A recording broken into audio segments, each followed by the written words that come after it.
சக்தியே பராசக்தியே, ஓம் சக்தியே ஆதி பராசக்தியே, ஓம் சக்தியே மருகூரரசியே, ஓம் சக்தியே ஓம் விநாயகா, ஓம் சக்தியே ஓம் காமாட்சியே, ஓம் சக்தியே ஓம் பங்காரு காமாட்சியே.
மேல்மருவத்தூர் ஆதிபராசக்தி சித்தர் பீடத்தின் கருவறை பணிகளை இன்று வேலூர் மேற்கு மாவட்டம் ஆண்டிகவுண்டனூர் மன்றத்தினரும், நாளை சிவகங்கை மாவட்டம் மானாமதுரை வடக்கு ரதவீதி மன்றத்தினரும் ஏற்று நடத்த உள்ளனர்.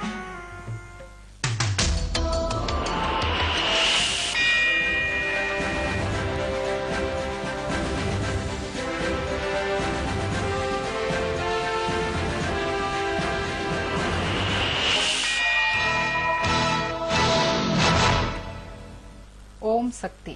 அன்பர்களுக்கு காலை வணக்கம். பிறரை மதித்து வாழ கற்றுக்கொள்ள வேண்டும். மரியாதை தந்து மரியாதை பெற வேண்டும். Give respect and take respect என்று வாழ வேண்டும். யாரையும் குறைத்து மதிப்பீடு போடக்கூடாது. காரணம், இந்த உலகம் சிறியது, உருண்டையானது.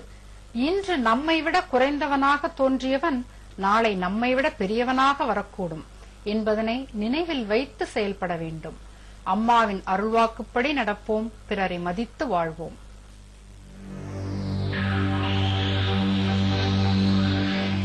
வெளியிலிருந்து வண்டு வந்து பூவில் மகரந்த சேர்க்கை நடைபெற்றாலும் கரு உருவுக்கு தேவையான கருப்பை பூவில்தான் உண்டு. இது அன்னையின் அருள்வாக்கு.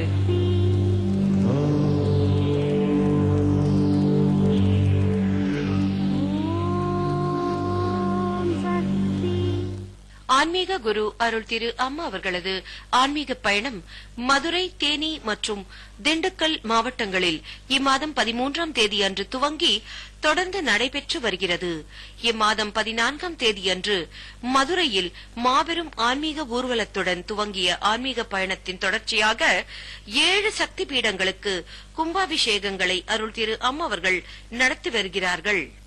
இம்மாவட்டங்களில் 6 சக்தி பீடங்களுக்கு கும்பாபிஷேகத்தினை நடத்தி தந்த அருள் திரு அம்மா அவர்கள் 24ஆம் தேதி புதன்கிழமை காலை 9:15 மணி முதல் 10 மணி வரை திண்டுக்கல் சீலப்பாடி சக்தி பீடத்திற்கு கும்பாபிஷேகத்தினை அருள் திரு அம்மா அவர்கள் நடத்தி தரவுள்ளார்கள். ஆன்மீக பயணத்தின் தொடர்ச்சியாக திண்டுக்கல்லில் மாபெரும் மக்கள் நலப்பணி விழா அருள் திரு அம்மா அவர்களது முன்னிலையில் நடைபெற உள்ளது. நாளை மாலை 5 மணிக்கு திண்டுக்கல் கோட்டை மாரியம்மன் ஆலயத்தின் பின்புறம் அமைந்துள்ள மாவட்ட விளையாட்டு மைதானத்தில் இம்மாபெரும் மக்கள் நலப்பணி விழா நடைபெற உள்ளது.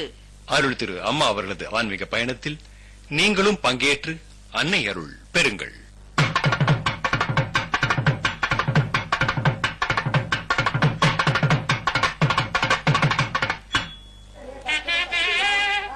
மதுரை தபால் தந்தி நகரில் புதியதாக கட்டப்பட்டுள்ள மேல்மருவத்தூர் ஆதிபராசக்தி சித்தர் சக்தி பீடத்திற்கு கும்பாபிஷேகத்தினை அருள் திரு அம்மா அவர்கள் நடத்தி தர அனைத்து ஏற்பாடுகளும் செய்யப்பட்டிருந்தன. கும்பாபிஷேகம் என்பது பாரத ஆன்மீக பண்பாட்டில் தொடர் சூரியனாக வெளிச்சமிட்டு வரும் நிகழ்ச்சியாகும். ஏதோ கோயிலை கட்டினோம், கோபுரம் அமைத்தோம், கும்பாபிஷேகம் செய்தோம் என்று சொல்லும் சடங்கு அல்ல கும்பாபிஷேகம். தெய்வீகம் என்பது வாழ்வியல் தத்துவம். இந்த தத்துவத்தின் வெளிப்பாடாக திகழ்வதே கும்பாபிஷேகம். கும்பத்திற்கு அபிஷேக தீர்த்தத்தை தாங்கி இருக்கும் கலசமாகிய குடம் மாமிசம், குடத்தில் உள்ள தண்ணீர் இரத்தம், கலசத்தின் உள்ளே போடப்பட்டுள்ள ரத்தினங்கள் சுக்லமாகும். கலசத்தின் உள்ளேயுள்ள தர்பைக்கட்டு நாடியாகும். குடத்தின் மேலே சுற்றியுள்ள நூல்கள் நரம்புகளாகும். கலசத்தை போர்த்தி கட்டியுள்ள வஸ்திரம் தோலாகும். உச்சரிக்கும் மந்திரம் பிராணமாகும். கலசத்தின் மேல் உள்ள தேங்காய் சிரசாகவும் முகமாகவும் கூறப்படுகின்றன. மாவிலைகள் ஜடாபாரங்கள். இந்த கலச நீரால் கும்பத்திற்கு செய்யும் அபிஷேகம் கும்பாபிஷேகம். இந்த கும்பாபிஷேகத்தை நடத்தி தர வா தாயே வா.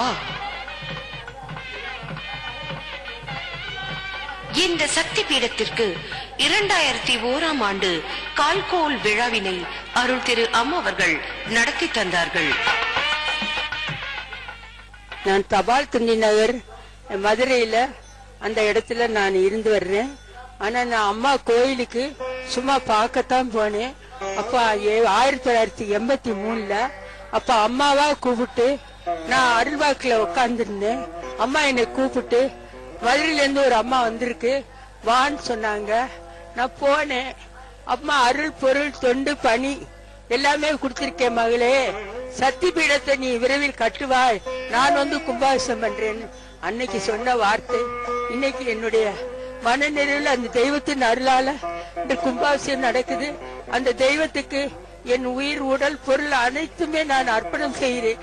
அந்த தெய்வம் தான் எனக்கு துணை. அந்த தெய்வத்தினுடைய வாக்குனாலதான் இந்த கோவிலை கட்டி நான் முடித்தேன். அவர் சொன்ன வார்த்தைகள் இன்னும் என் மனசுல ஒளிஞ்சுக்கிட்டு இருக்கு. அம்மா வந்து 2வது தடவை போய் எங்க வீட்டுக்கு நான் ஆடிப்புறத்துக்கு தொண்டு செய்ய போனேன். மறுநாள் வந்து எங்க வீட்டுல குங்குமமா கொட்டுச்சு. 23 நாள் கொட்டுச்சு. அம்மாட்ட போய் கேட்டேன், அதான் சக்திபீடம் கட்ட போயில்ல, அதுக்குதான் இந்த சித்தாடல் பண்ணிருக்கேன், இந்த சக்திபீடத்தை சீக்கிரம் கட்டி முடிப்ப, நான் வந்து கும்பாபிஷேகம் பண்றேன்னு சொல்லிச்சு. இன்றைக்கு அந்த தெய்வத்தின் அருளால தான் இந்த கும்பாபிஷேகம் நடக்குது. ஓம் சக்தி. நான் தபால் தந்தினர் சக்தி பீடத்து தலைவராக இருக்கேன். என் பேரு ஜி ஜெகதீசன். நான் மதுரை மாநகராட்சியில் உணவு ஆய்வாளராக பணிபுரிந்துட்டு இருக்கேன். இங்க வந்து அம்மாவின் திருக்கரங்களால் 2001 கால்கோல் விழா நடைபெற்று இப்ப இனிதாக அம்மாவின் அம்மாவினோட அருளாசினால் நாளைக்கு குடமுழுக்கு விழா நடைபெற இருக்கிறது. இதுல இங்க இந்த சக்தி பீடம் கட்டப்பட்ட ஒவ்வொரு இதுக்கும் ஒரு சக்திகளுடைய பயங்கர அனுபவங்கள் இருக்கு. அதுல ஒரு முக்கியமான அனுபவம் வந்து இது கோபுரம் வந்து கட்டுவதற்கு மிகவும் சிரமமான இருந்த சூழ்நிலையில அமெரிக்காவில இருந்து ஒரு இன்ஜினியருக்கு வந்து ஒரு ஜோசியர் வந்து ஒரு கோபுரம் கட்டினாதான் உங்களுக்கு குழந்தை பாக்கியம் உண்டு. அவருக்கு வந்து கல்யாணம் ஆகி 15 வருஷம் ஆகி குழந்தை இல்லாம இருந்தாரு. அப்படியே மதுரை பூரா அவர் வந்து ஒவ்வொரு இடமா அலைஞ்சு கடைசியில தபால் தந்தினர்ல மேல்மருவத்தூர் ஆதிபராசக்தி சித்தர் பீடத்துல கோபுரம் கட்டாம இருக்கு அதுக்கு அப்படின்னு சொல்லி கேள்விப்பட்டு எங்கிட்ட வந்து அணுகினாரு. நாங்க வந்து அம்மாவனார்ல உங்களுக்கு கண்டிப்பா வந்து நீங்க கோபுரத்தை கட்டுறதுக்கு உதவி செஞ்சீங்கன்னா உங்களுக்கு குழந்தை பாக்கியம் கிடைக்கும் அப்படின்னு சொன்னோம். அந்த கோபுரம் கட்டுவதற்கு அவர் உடனடியாக வந்து அனைத்து உதவிகளும் அவரே செங்கல் சிமெண்ட் எல்லாம் ஒரு நல்ல தரமானதா வாங்கி கொடுத்து ஆரம்பிச்சு வச்சாரு. கரெக்டா அவர் என்னைக்கு ஆரம்பிச்சாரோ கரெக்டா அந்த கோபுரம் கட்டி முடியும் போது அவருக்கு ஒரு குழந்தை பிறந்துருச்சு. இது எங்களுக்கு ஒரு அம்மாவனுடைய ஒரு பெரிய அனுபவம் இது. அதனால இதுல நடந்த இங்க இருக்கிற ஒவ்வொரு எங்க மன்ற உறுப்பினர்களுக்கும் ஒவ்வொரு அம்மாவனுடைய சக்தி எங்களுக்கு ஒவ்வொரு அனுபவமும் கிடைச்சிருக்குதுன்னு. இந்த சக்தி பீடம் திரு குடமுழ விழா நடைபெறுவதனால மதுரை மக்களுக்கும் வியாபாரிகளுக்கும் ஒரு நல்ல ஒரு சுவீச்சம் கிடைக்கும்னு நான் அம்மாவனர்ல நிச்சயம் நம்புறேன்.